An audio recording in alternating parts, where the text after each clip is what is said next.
doing most of the time because I have a few problems. I can't stand more than 10 minutes without pain, spinal injuries and things. And if any of you have mobility difficulties, it's something I'm quite happy to talk about with you because I've learnt over the years various ways of painting and getting about with lighter equipment, such as an easel, for instance. And an easel is a wonderful little frame of an easel which goes across your knees like that, and two little rods come out. And you can sit on a camping stool, it's very light to carry, and you can set it up like that. There's all sorts of little tips I'm going to give today. As you saw on the poster, I'm full of little bits of helpful advice, I hope. I put a small selections of painting around here, just to give you an idea of some of the various styles or methods I'm using. The style is basically very loose and very much the same. My ethos being, if you start loose, you can finish tight.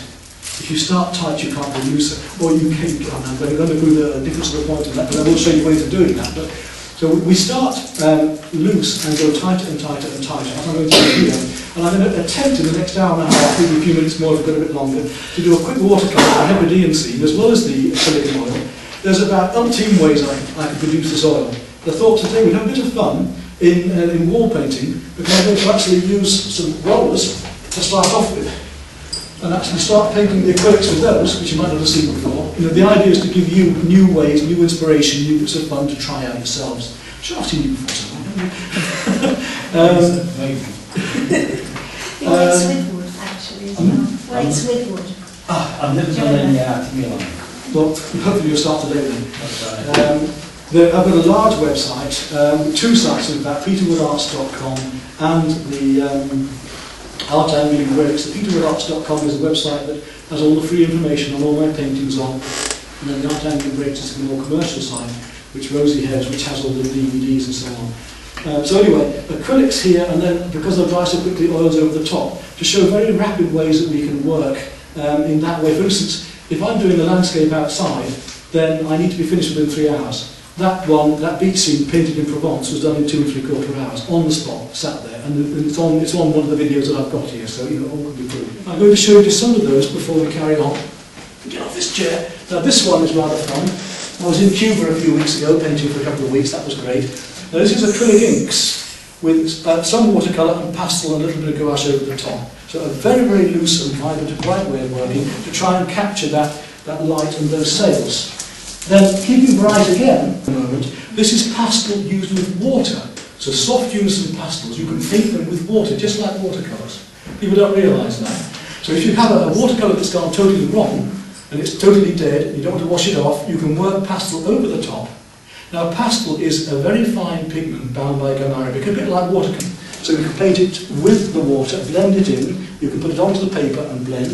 Now this one, if you've ever tried Chinagraph pencil, you can buy the black ones or get them in colours. The Chinagraph pencil is slightly waxy, and it will take in a little bit of the colour. And I put Chinagraph pencil on first, then watercolour, and then finish with pastel. One of the beauties of being a working artist is that when the students come to me, they're not just coming to a teacher who's not doing it. They see the work I'm doing, and then they get thinking that. In this style, we paint the salient points first, and you know if you're a watercolourist, forgive me because you're not yet, but you will be, if you're a watercolourist, that you normally start from loose and work up to tight. In that case though, sienna and burnt sienna.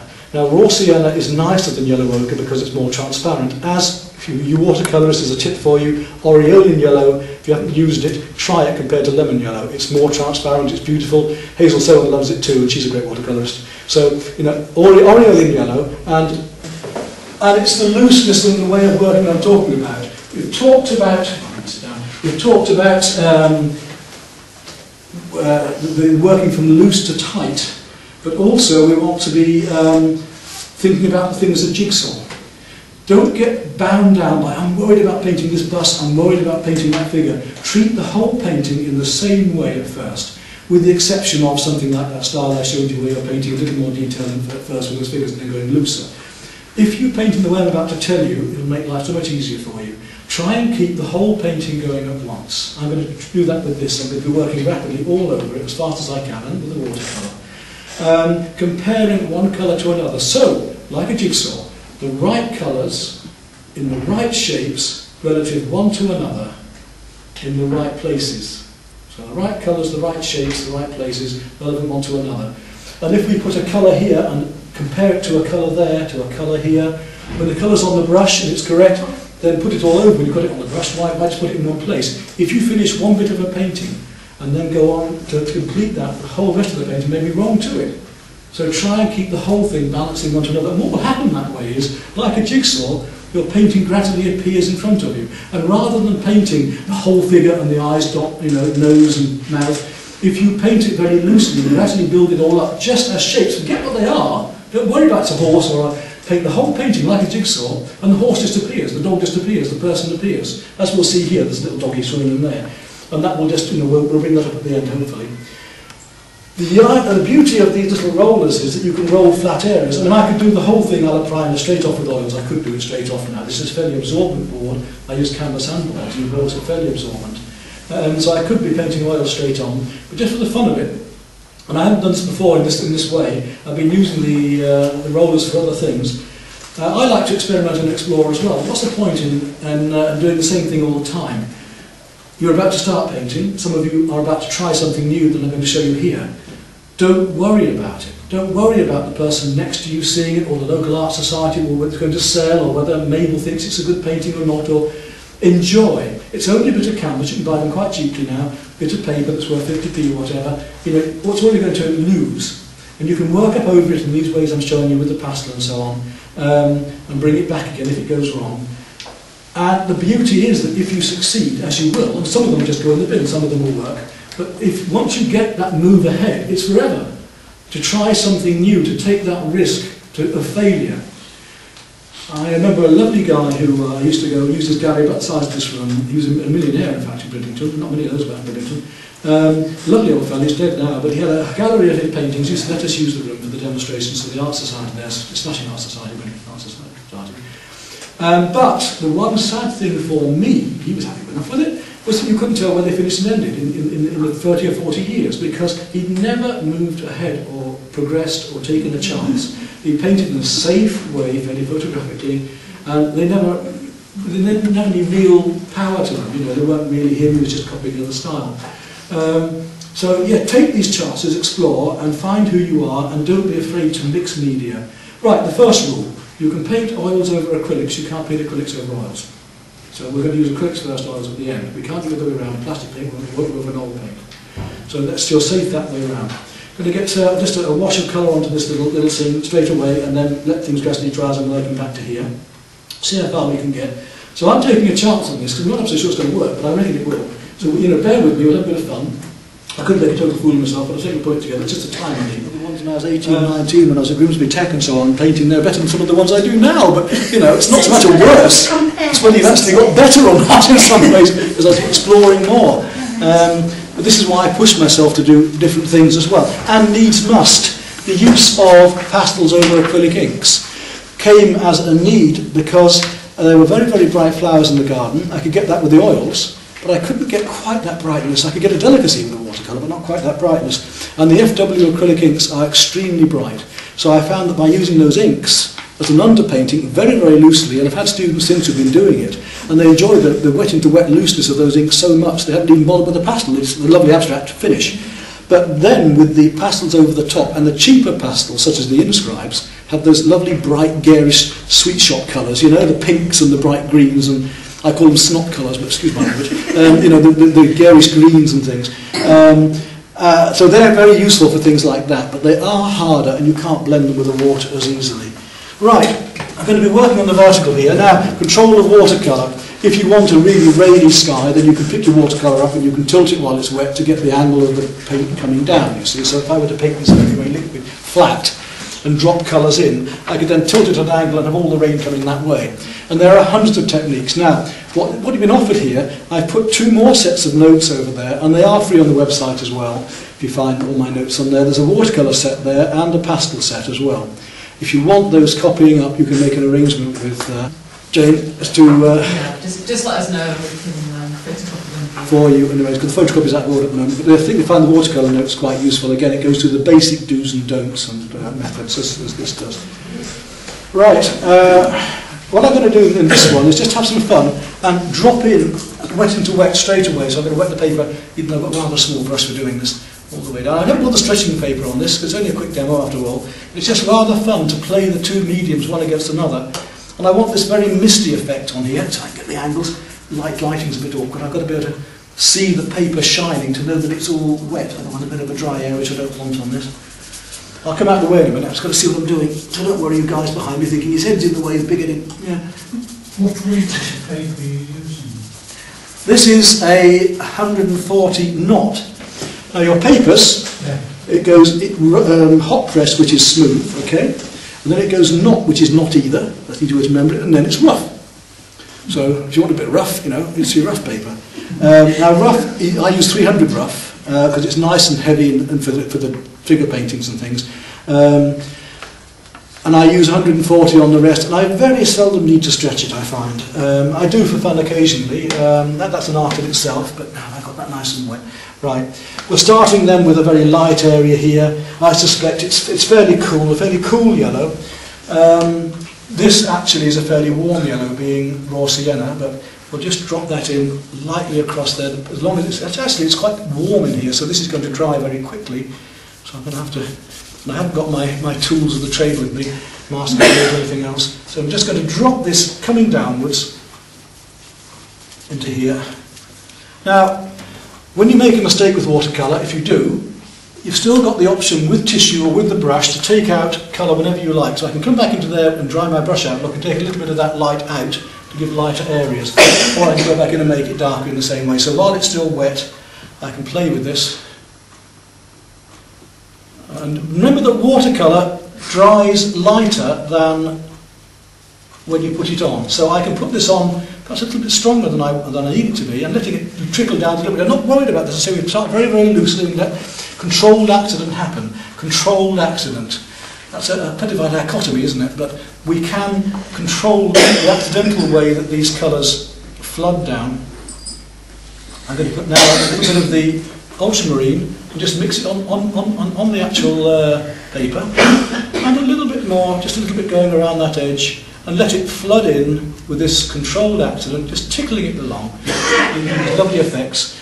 Now you'd normally paint this on the flat and then tilt it afterwards, but right now I'm coming down, I want a slightly warmer colour there, so I'm going to use my burnt sienna. Now umber is earth, that's the name for earth, umber. Sienna is earth from sienna, and if it's burnt, then you tend to think it goes redder, it goes browner. So the burnt sienna is earth that's been burnt, and the raw sienna, the yellowy one, is the earth straight from sienna. All these little things that may interest you, you may be going, already, I don't know. So I'm just working my way down, letting it trickle down.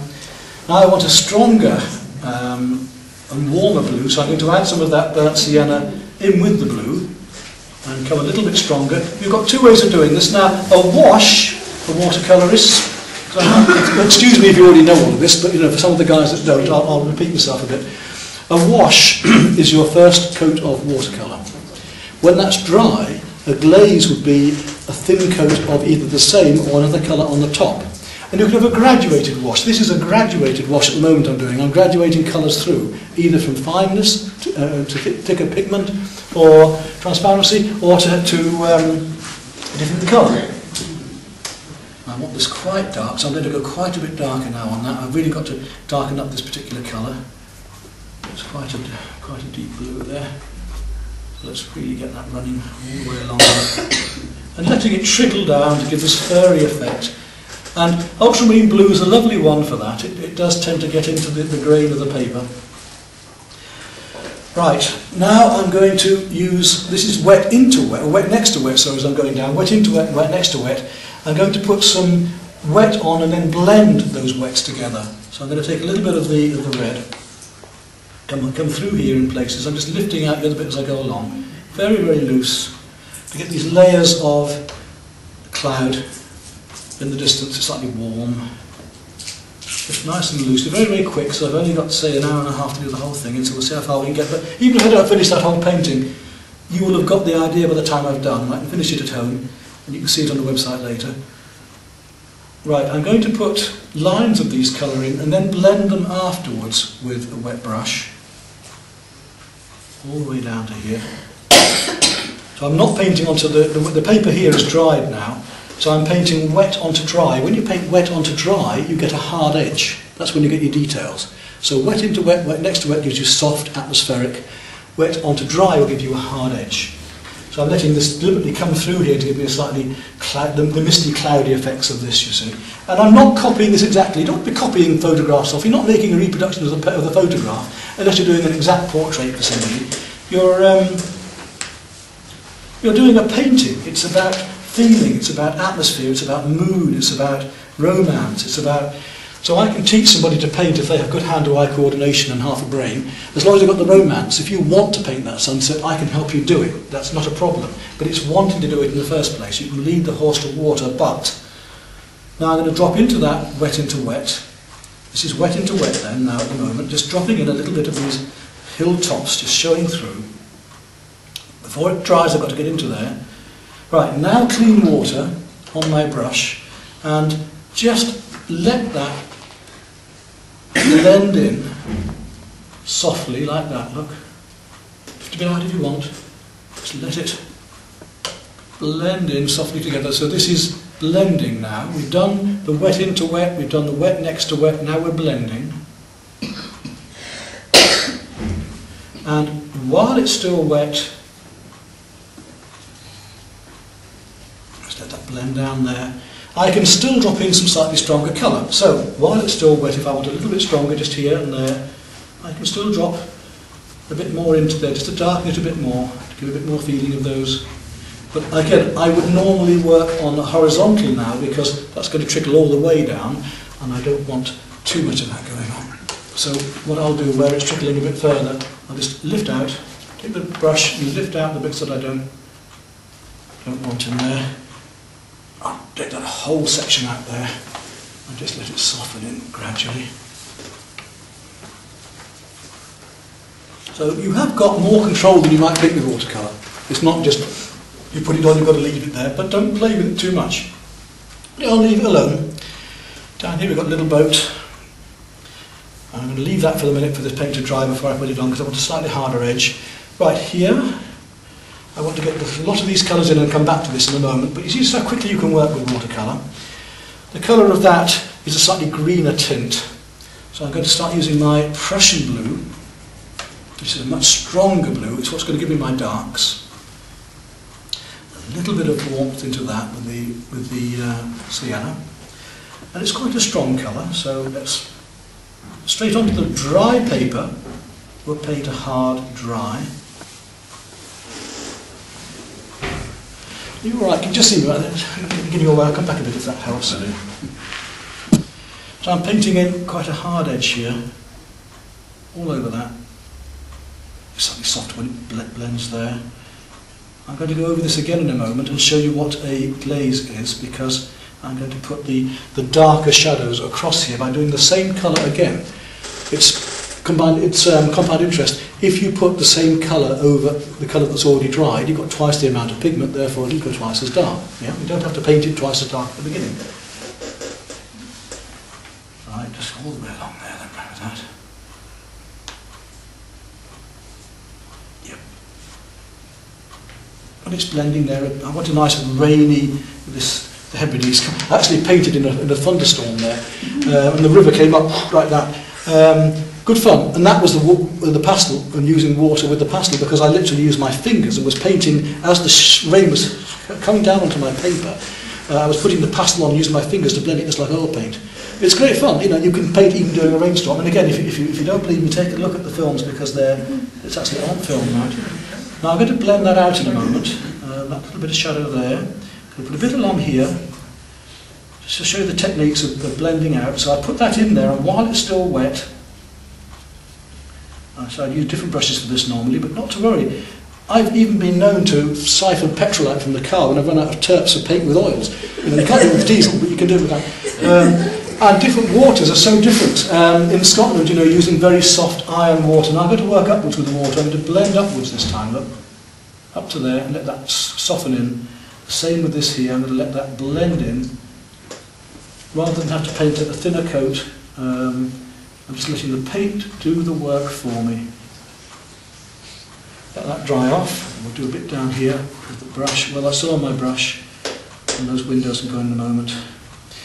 Now I have little, a square peg, square hole for painting those little windows there. I've got little tiny square brushes which are ideal, which I haven't got with me today, so I'm going to have to try and use a point of this one. But I would paint those square windows in with a square brush normally. Right, while that's still needing a bit of wet into wet, a little bit there. This is prime, so I'm going down there now.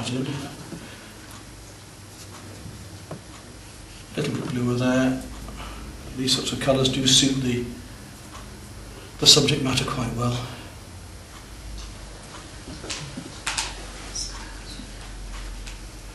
So, a nice loose way to work. A bit more warmth going on in the roof just there. We'll just put that in. Down there. Very nice and loose way to work. And I want wet into wet with this, so what's that? That's warmer there. So I'm going to get these reeds sort of slightly out of focus by using wet into wet in the background. So much stronger, warmer there. So that blue. And we'll just tickle the brush to give a feeling of grasses and things going on. Through here.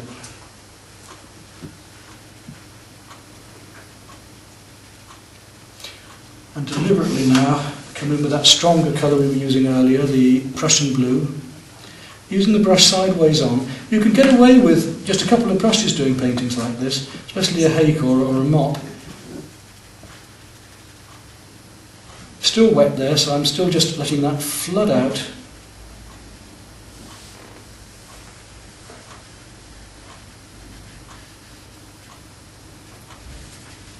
Then there's a lot of cool and dark colour down here.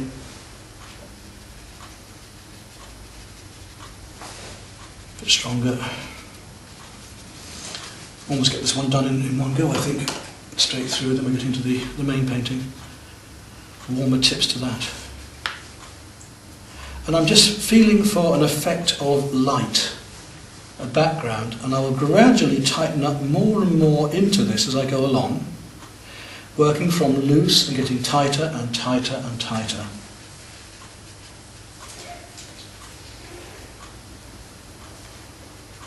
And some of it is mixing the paint actually on the paper, you can see.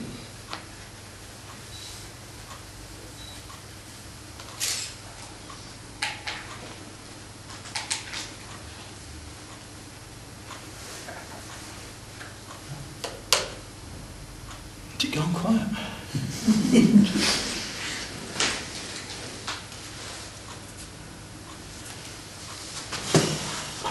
That's right, that's what I'm doing.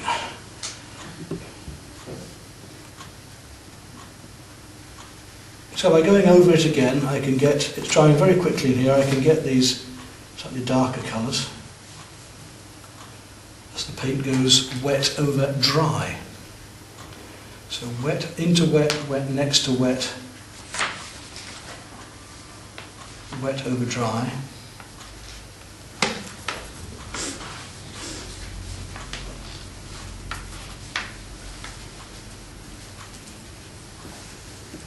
And I'm just letting the wet into wet give a nice soft effect, of which I can come in later on with a finer brush and just tidy it all up. Right, back to this a little bit here.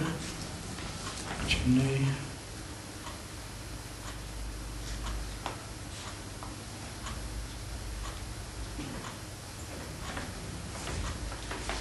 It does show you how loosely one can paint in this style. Watercolours are a lovely medium for wet into wet. Now, I'm going to change down to a round brush for a moment, and then let's let that dry off a bit.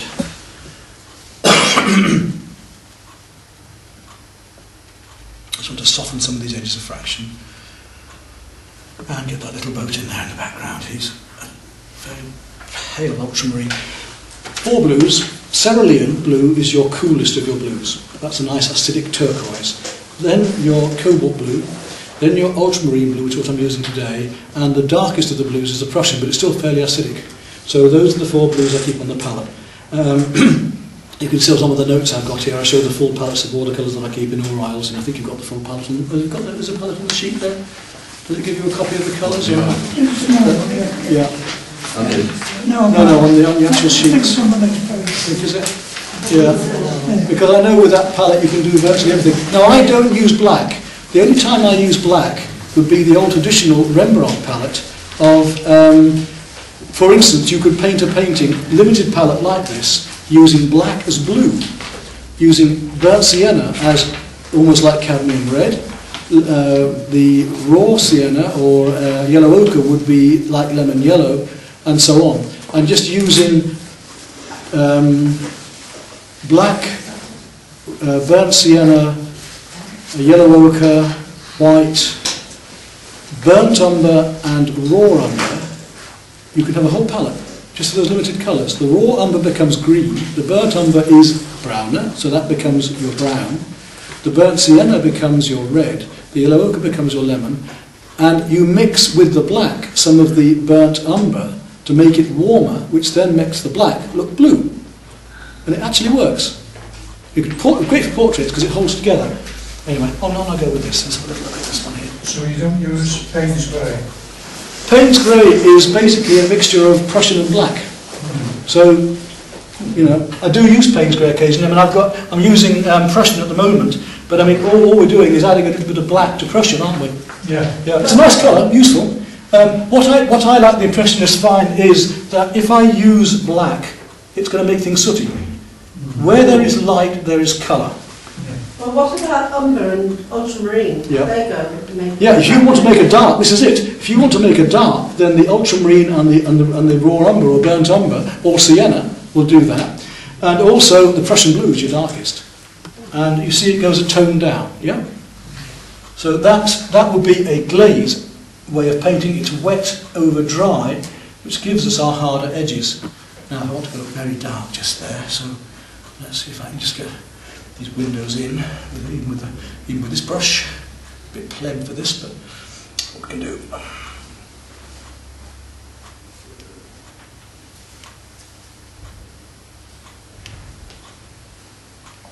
Time goes on.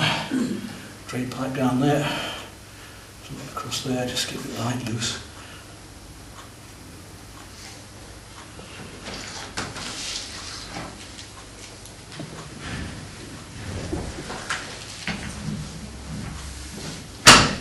Right, now we've got this, it's dry enough now, says he. Dry enough to start working in some details here. So if I had a finer brush, which isn't, I'm going to try and make it into a blade. You know, you want a fine brush, turn it into a blade. And then if I can work carefully enough, I should be able to paint some quite fine lines to give the feeling of foreground. So detail in focus, more in the foreground. Warmer colours usually more in the foreground. And then your cooler gradually receding back and going out of focus into the distance. Just to give an indication of feeling of this scene. A bit warmer in that foreground, so I'm going to take a bit more of that warmth. Just bringing a little bit more brown into here to draw the eye forward and make these colours seem cooler. I was painting a sunrise scene of Bridlington Harbour once, and it was very, very orange and very blue. Couldn't get it to put more orange on. No, think the other way around. It's not always the colour you're painting that is wrong. It could be something next to it. So you want something to seem warmer, you put something cooler next to it. And you play with the colour circle in the same way. Red is the opposite to green. If you look at Constable's paintings, you've probably never thought of this one, but you look in all of his landscapes, nearly every single one, there's a little red figure somewhere. Why? Because red is the opposite in the colour circle to green, and it'll make the green seem greener. These little tricks that you can play. If you're painting somebody with a bright fluorescent jacket on, you don't put fluorescent paint on, you're going to use duller colours or cools next to that warm to make it shine out. It's colour chemistry. You need to know these things. This is one of my DVDs does do that. There's a 10 quid one where I've actually done a lot of graphics on Corridor, hundreds and hundreds of graphics, doing perspective, showing horizon line, what it's all about, but also discussing colours and broken colour, as we're going to be using in the Impressionist paintings as well.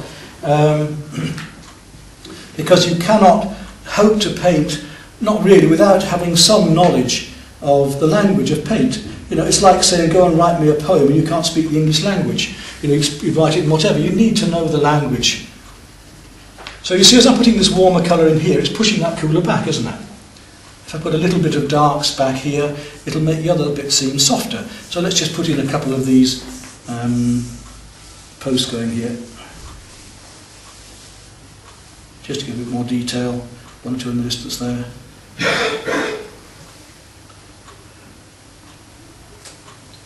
I'm not going to go much further with this one because we want to get onto the other painting anyway, but it was just to give you, this idea of different ways of painting loosely. What brushes would you use if you hadn't forgotten them? I would have used an oval mop on that one and a rigger just to finish off. Possibly I might have used a flat as well for the bit of dry brushwork at the end, which would have been nice. I don't think I can do it. This one is not, it's getting just the right brush. I was going to discuss brushes with you, but this brush doesn't really give me quite the dry brushwork I wanted. But yes, that would have got me by. The Hake is very good for this kind of work as well. Alright, well let's leave that one at that, just for fun. Which is how that one was painted over there, with the same limited palette, in the same sort of loose way, gradually tightening up as you go along. There's nice loose. Right, now we can do this with painting knives, we can do it with brushes, we can do it with fingers, we can do it with rags, we can do it... Who knows the difference between a painting knife and a palette knife? Anybody? No? That is a painting knife. Look at the difference in the angle. My fingers are here, they don't touch the paint. This is a palette knife, don't bother buying them. Why? Because, you know, it's okay for cleaning the palette, but if you can get the same shapes and you get that angle, so just get yourselves painting knives, not a palette knife. Is my Is one advice. more supple than the other? No, they get all different types of... Yeah. So you've got little trowels for doing larger areas of clouds. This one's rather fun with the shape it's got because you can sort of all sorts of shapes, a bit like a sword brush in a way, it's very versatile. Filberts. I like these this is a flat and semi-round, a filbert.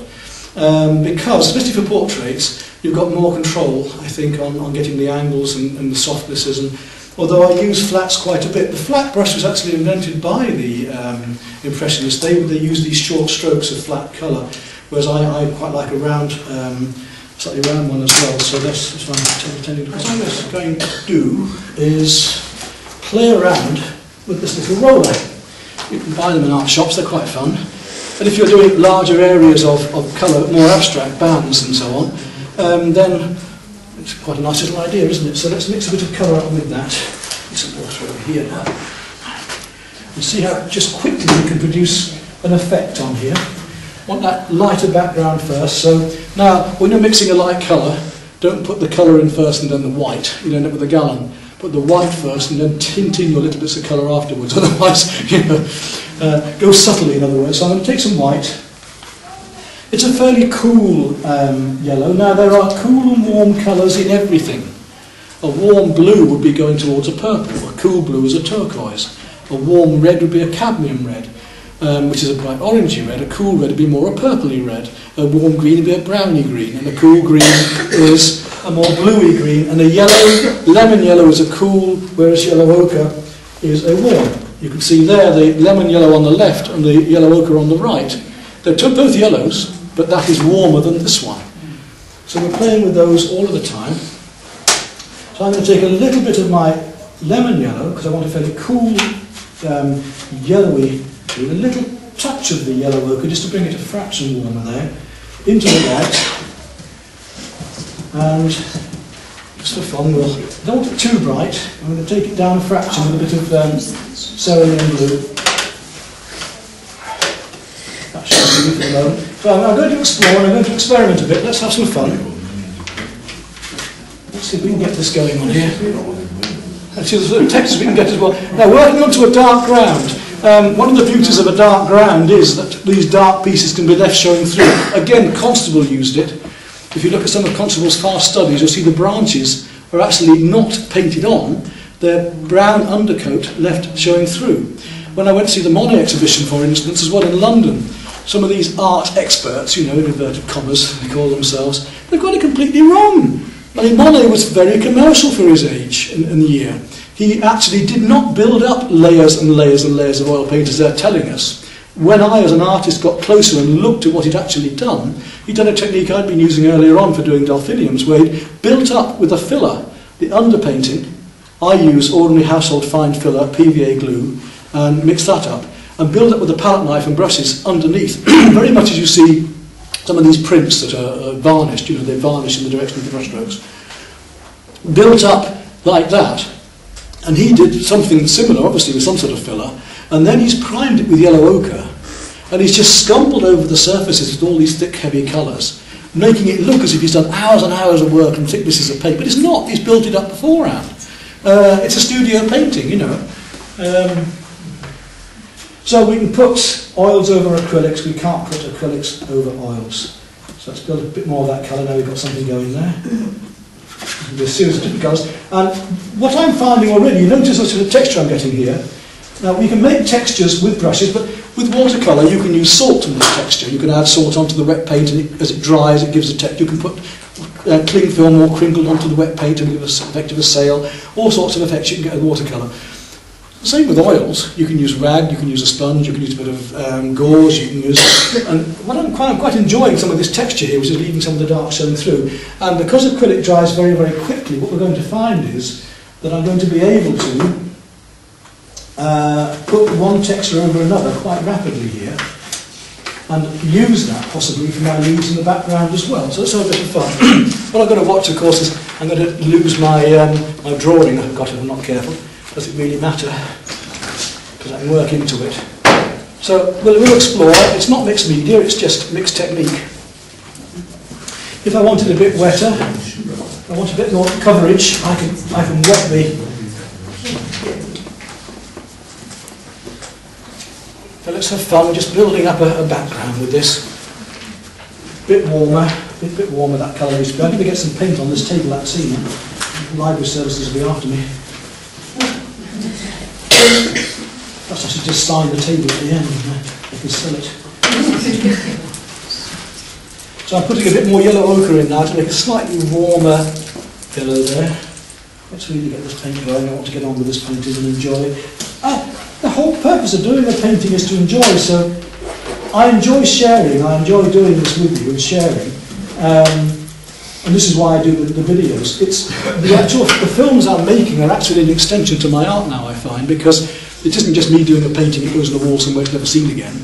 Millions of people see these films on YouTube, because I put a lot on free as well. I mean, I've got 190 films on YouTube, you know, up to 3 hours long, some of them. Everything from taxidermy to how to do archery, how to, you know, because I used to be an archery instructor and all sorts of things years ago. And it's all there, and I get lovely comments coming back. I get the odd nutter as well, but usually I get the odd, you know, I get the weird ones too. But no, generally speaking, I get some marvellous comments coming back, and it's so nice to be able to share. Now, this is why, one of the reasons I gave the library services these films was because I used to be in Grimsby, and I know Cleethorpes well, because I taught at Cleethorpes School for 1 year, years ago now. I taught for 25 years or so originally as a head of art, craft design and tech, and that was in the state and private systems.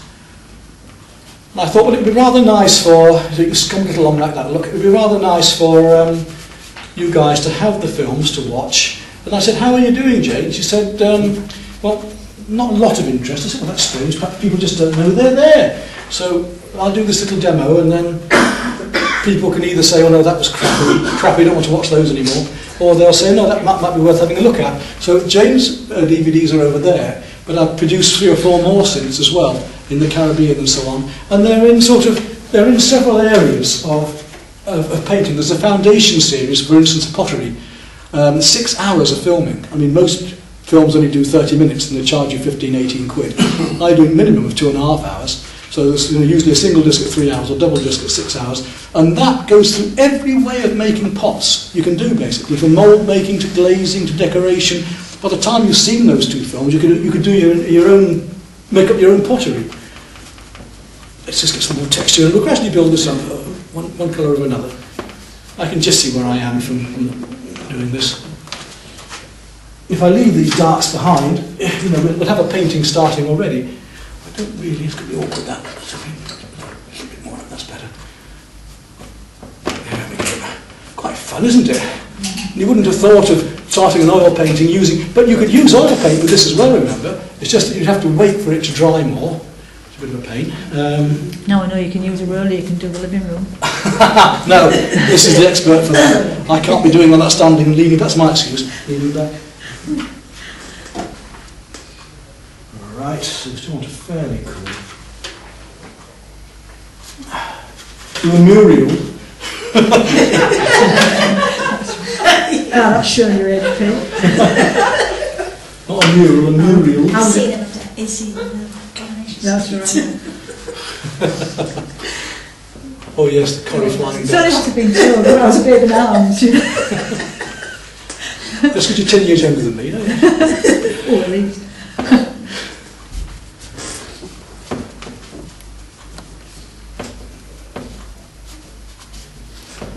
So, this is quite fun, isn't it? I'm quite enjoying this. It's not you lot, I'm going to go drawing painting. I'm not going to be on the carpet, no, we're alright. I've got all sorts of fun stories to the other side of the field. This is because of my very bad singing, or because Irish songs are something to use on... It didn't rain, did it? No, I can't. You can't pay me for doing that either. Now, one of the beauties of this, that would have been all right because being acrylic it wouldn't have mattered. But Cross down there. yeah, let's get this lot off, and that'll be all right. I was once chased by a bull as we were camping, a young bull, and its front feet were going so I just run like Mary Ellen, jumped over the wall. Well, good for you, because if they get you, it can be nasty, can't it? Right. So I'm going to start actually working in with the brush a bit now. I've done that brush work. Let's start working with some of these lights in between here. Just quite loosely again. You'll be surprised how loosely you can work doing this. You're still on acrylic. I'm going to stay with acrylic at the moment all the way through until I've got a basic foundation of my lights. Now, medium tones. Well, the trick I'm doing here actually is to put a lot of the medium tones on, and then I can work my lights and darks over that. And with reflections, not so much happening here in the way that I'm going to mention, but do your verticals first normally, and then try and get the horizontals in afterwards. You'll find that makes a lovely reflection. So it's just a little trick to remember as we go on. I'm just going to use short brush strokes now to work with this texturing. Just find some of these medium tones in between the branches. Very, very loosely. This jigsaw way of working. It's a bit warmer down there, so let's have a bit brown here.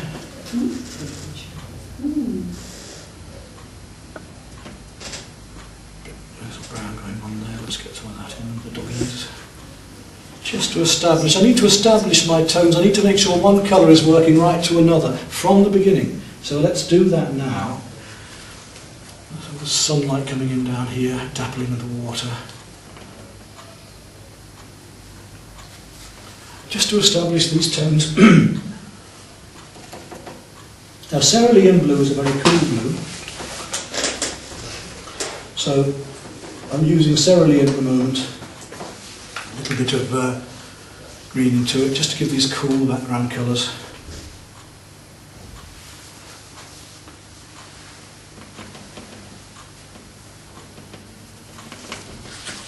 Get this dappled effect of light, this atmosphere, this enjoying mood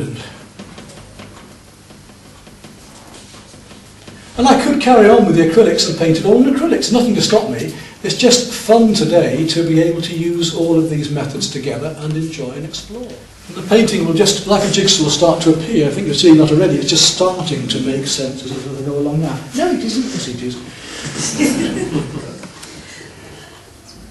Have you ever tried those acrylics so you can unlock and carry on? Them Atelier, they come from Australia. You have a spray bottle and you spray on water in it just to keep them while you're working. But if you stop painting, then a day later you can come back and unlock it with an unlocking. Right. Let me tell you a cheaper way maybe than that, which I use, and it's called a stay wet palette. And the cheapest way is to buy a thin sandwich box, about a foot by 10 inches, put in the bottom a layer of paper towel, put over the top a sheet of greaseproof paper, wet it, and put your paints on top of that. Keep one for mixing and one for... And the main thing is, for the one for mixing, do not tilt it at any time, because you find that they all slide down. But that will keep wet forever. If you close it up, your paints will stay wet for good. Yeah, great. Did you know you can actually freeze over paint as well? I could take that palette, put it into the freezer with a bit of cling film over the top, and it would thaw out. Saves buying any more, isn't it? The little tricks like that, there's lots of things that's just remembering more, you know, as you're mentioning it. You can buy water-based oil paint nowadays. It doesn't smell of turps. I like the smell of turps. I think, well, what's the point? I might as well use acrylic, but it's slower. There are all sorts of paints out for people now, yeah. So that might help you. But stay wet palette, you can buy them, and they cost an arm and a leg. Just buy a sandwich box. So what was it? Paper towel, then greaseproof paper? Yeah, paper towel to hold as your reservoir, and greaseproof paper over the top for the paint to go onto, and it soaks through and keeps it damp. It soaks in the grease. So where's the damp come from? You put water in. On the paper towel? Yeah. So when you've done that, you don't put too much in, or you're flooding, but no, you put the water in over the whole thing. So you put your towel in and you put the greaseproof paper over the top, then just pour some water in and the whole thing gets damp and stays wet. But it gives a membrane on top with the greaseproof paper, you see. And all you do then is just throw that away and put another one in when you're finished. And yeah, any more tricks you want? So yes, you know, what you're saying is correct, but then, you know, the way I've just told you, it really, you can use the ordinary acrylics and they'll stay wet for you.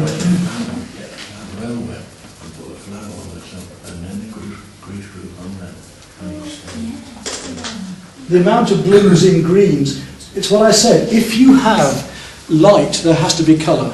If you had a room, and this is true, if you had a room which was totally white, all the furniture was white, and the lighting was placed in such a way that you could not see shadows, what would you see? Nothing. You bump into everything. So we need tone, we need colour to be able to see things. So if we...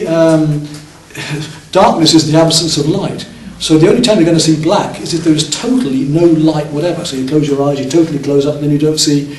But otherwise there's going to be some sort of colour. So even black, like that camera, will be a colour. I'll be painting colours for that, like we said about Prussian blue and so on. So we're going now, still on medium tones, it's still not the darkest and the lightest I can do by any means at all. I'm just losing some of this black now and finding my way into some of these mid-tones and little areas of leaves, and, which will make sense as I build up more and more and more of the oils in a moment. We'll have this feeling of cascades of leaves and light shining behind. And you see I've got two different colours on my brush there. I'm actually using the blue at the same time as the green. Some of it's stronger than other. A bit more blue into that. Oh, every time pushed, I've got to try and do this in half an hour now. Have you got another 10 minutes or so you can give me, or you're right? Yeah. Longer? Yeah. So if you wanted to work, I mean, I've done this out of doors, I've gone into far more detail. I've painted, say, the background to a whole flower garden in half an hour, and within 10 minutes of that been able to go straight on with the oils and finish it in an hour or so. It's so much quicker, I haven't got to build up. Equally, if you're painting a la primer, if you're painting fat on lean, in other words, this is the lean paint, and I put fatter on top, the board absorbs it well enough that if you use the brush lightly, and it is a matter of touch, as is watercolour, it's tactile, you can still put heavy paint over heavy paint over heavy paint and build it up without it looking underneath. Right. One of the great pleasures in painting this way is being able to put in these highlights, being able to put in the darks and lights. So let's take that area for instance and show you just what I mean. Let's get the brush going with a bit of terps onto it. Right, it's a fairly warm, a great time, but their system is totally different. They play bowls, they go to the bar and they eat and drink and eat and more drink, but actually, creatively, it's more limited than you would expect. Eating and drinking still, isn't it? Oh yeah. Bottles of wine at 50p a bottle, I mean, it was quite reasonable, you know. I was happy. Why'd you come back then? What was it? I can't remember now. Do you plan exactly where each little dot and dash is? No, I've got it here and I'm just thereabouts. I'm doing a painting about something. Nobody's been there. You can't tell me that that branch was 2 foot to the left or not. As long as it works here. You're the artist. You can change things as you want. It's your painting. As long as the painting works in the end. I'm just working about this atmosphere and this light. I'm going back to the time I remembered. It's bringing back memories. I'm trying to evoke that atmosphere and light and turn out something that somebody's going to want to enjoy on their walls as well. Down there. Right. Let's go back to my other brush. Let's look at some of these colours. I just want to, at the moment, get as far as I can with getting some of the colour on. You can just see the various, how this light and dark works. I'm using a little bit of violet now. Some colours you can't make. Watercolours, if you've ever tried cobalt violet, it's wonderful. Not a colour you can make, but it's, you know, obviously some paints, some colours you just cannot mix, and cobalt violet is one of them. It gives you a violet a bit like I'm putting on now. So if you want to make a note of that one, go buy some cobalt violet, lovely colour. For your flower painting especially. Rose is another one that you can't make, and especially in oils. So it's another colour you do need to have in your palette. Obviously the primary colours, but...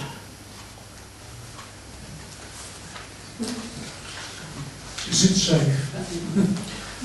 I'm still here, but then look at the state of me, so... So no, I wouldn't get it then in that case. No, all of these paints are supposed to be. I mean, for instance, chrome green. I mean, it used to be lethal because it was actually chrome. Whether they're still using there's not many lead based. I mean, titanium white is a safe one. Flake white should be a lead white. So then you may be risking flake white. But how much are you going to get in your hands? If you're worried about that, wear some surgical gloves. But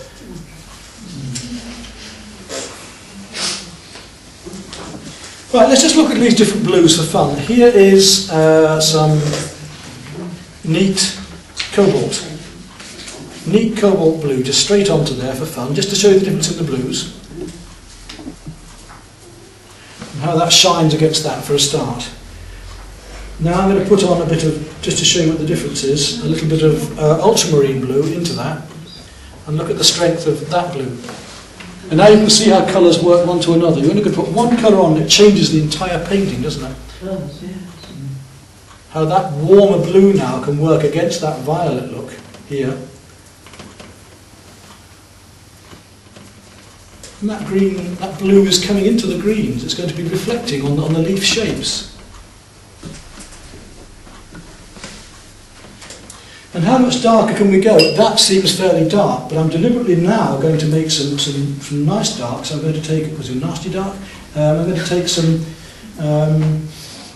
of the ultramarine and the brown. Yeah? Yes.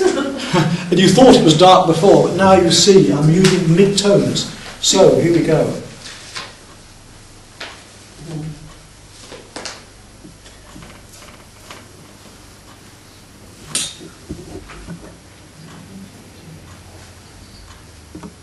Get that branch broken down through there. And suddenly all that gets pushed back. I'm using a fairly heavy brush, but I'm going to have to come in with rigours if I want finer.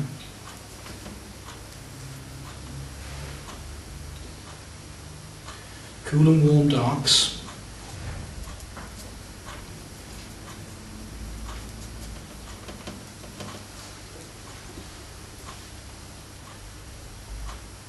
In fact, even the doggy needs a bit of dark around it here.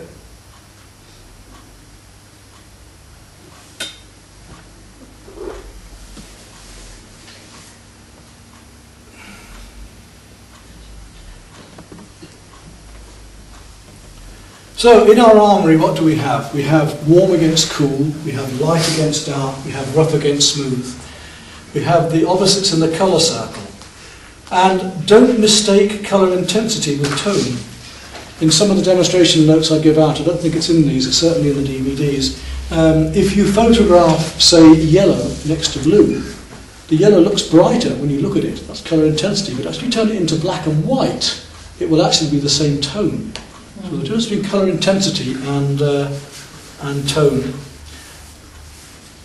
When you want to see tone, squint. If you want to see this painting tonally now, squint your eyes down. I can only just be able to see it, and it blends it all together. If you want to see more colour, widen your eyes more.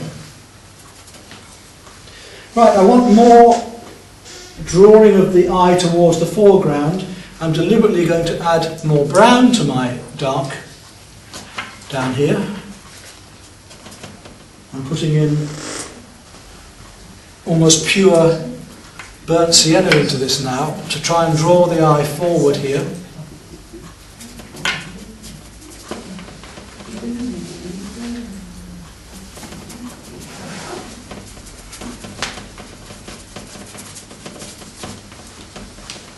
Lovely way to work. Medium tones and working outwards. Even when I'm doing an ordinary landscape.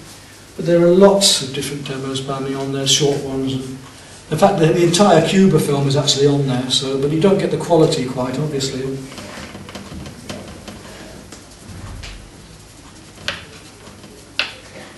So to use a very deep brown or very deep purple is quite fun for your base colour, as I've done here. But it's still not as dark as we can go with the oils, as you can see. So more blues up here. There's a lot more blue into this, into these leaves up here.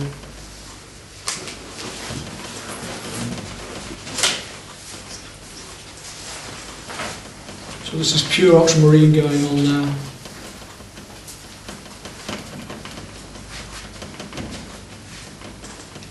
How to paint very complicated pictures in an easy way. Just as I've shown you with those figure paintings and the watercolours, you have the choice to go as detailed as you want. You're the one in control painting like this. You can stop whenever you like. But if you start in a very tight way, you'll stop from the start if you're not careful.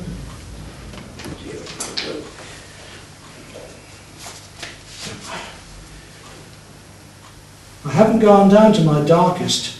You know, I tend to reserve just in case the very lightest and darkest till the very end in case I need to use them.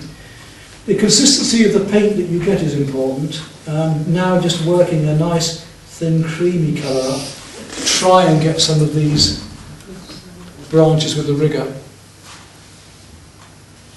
So I'm using a rigger now to put in these twigs.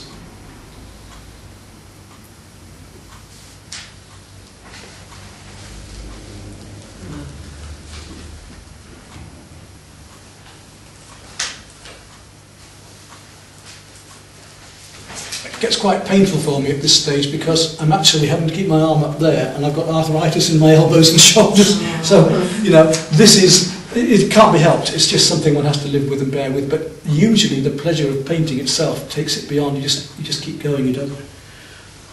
I just so enjoy painting. I get carried away into this. It's like being in a dream in a way. It's much better than taking drugs or.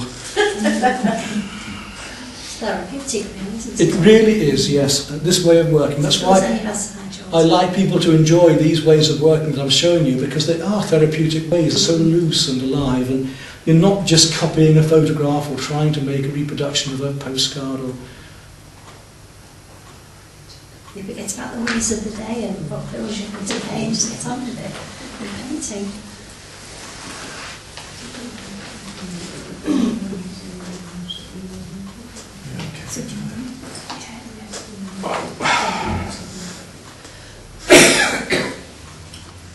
So, mid-tones, lights and darks, catching the little effects of the light across these trees. Great fun, it really is. So I do hope you can have a go at some of these ways. Good. I'll have to be reflecting down there a bit. Do a squiggly line there for the reflection. Here we go.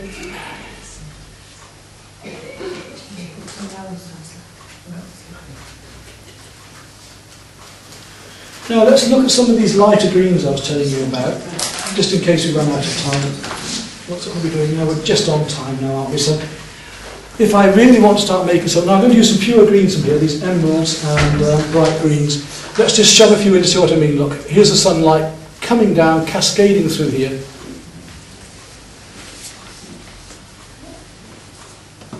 And it's not just our warm greens, there's our cooler greens as well.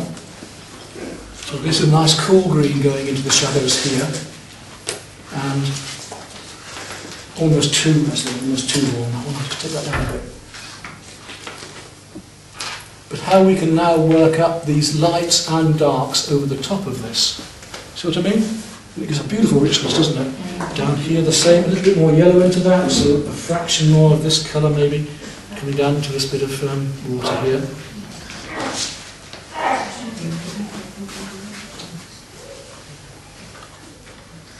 There.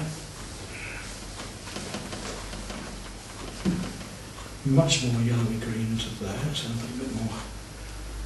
Keep putting in these highlights here and there to balance the painting out. But you've got the idea, yeah? Yes. And hopefully give you lots of ideas. Now is your question time. Well, I'll just keep working. If anybody wants to leave now, they can. If anybody wants to ask questions now, they can. You know where I am, you know the website.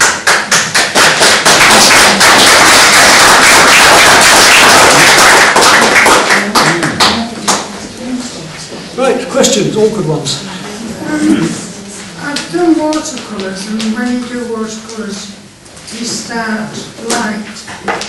That's right, light to dark, yes. But in oils, it's the other way. In oils, you can any way you want. In oils, I'm working from the mid-tones outwards most of the time. But you've any church you like to go with the acrylics and oils. So it doesn't work? No. It's just establishing those. If you start with a middle tone, obviously you can establish what you're doing more easily, can't you? You know, because you can work your way outwards as I'm doing here. Whereas if you start with the lightest or the darkest, you can't be sure you're going to be too light or too dark. So that's what I'm getting at. I'm only just starting out, so, you know, it's so different, and I've got to keep remembering what I'm doing. Well, there's a whole film on them, and it's on these textures. Just building, until I feel it's ready, I have to stand back a bit and stand up occasionally and have a good look at it. And, there should be some lighter colour coming just there. And one or two marks to make such a difference like that. I'll go a bit longer yet and we'll do a bit more on this. That's a very light colour there actually, so let's have a look what we can do with that. Just verging on the white. It amazes me with all, it's just, you just seem to be working with dots and dashes. That's it, just putting like a jigsaw little bits in. You must know exactly where they're going. Well, I'm only putting them approximately here. Yeah. But the picture actually comes, now if I was to go and do loads of dots and dashes, etc., it would just look messy. No, do it the way I've shown you and make the right colours to the right places like a jigsaw and it will happen, trust me. Yeah. Work from the mid-tones outwards, just try and get those colours right. Yeah, come and have a closer look if you want. Can I just borrow you two guys a minute for the press photograph? Would that be alright? Yeah. Because if I cover you standing here, so that you always look at that painting, then you just move them as you need. That's right. If you just go behind you like this. Good, I'm glad you enjoyed it. It's actually amazed me how it's... So you do it. Yeah.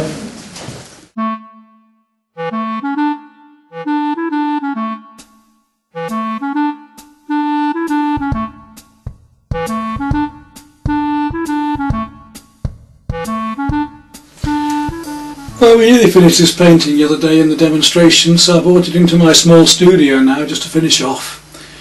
And we'll work in it for another half an hour or so and see if we can get that done. It's more detail and enjoy ourselves.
Well, I think I've almost come to the end of this painting now. I could keep working on it, but we can add more and more and more and just make it too fiddly. So I think we've got enough colour here to give the atmosphere and light that we want. I might play around with one or two of the darks just a little bit more, but not much more. Just a few of these leaves that are darker against here, maybe. Against the light in the background, just to make it look a little bit brighter coming through that background there. But it doesn't need much.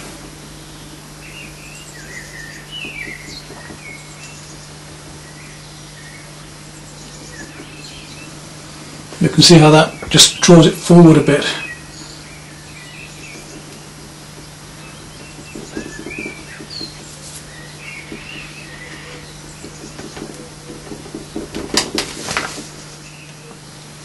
And I have to decide what I'm going to sign it in there.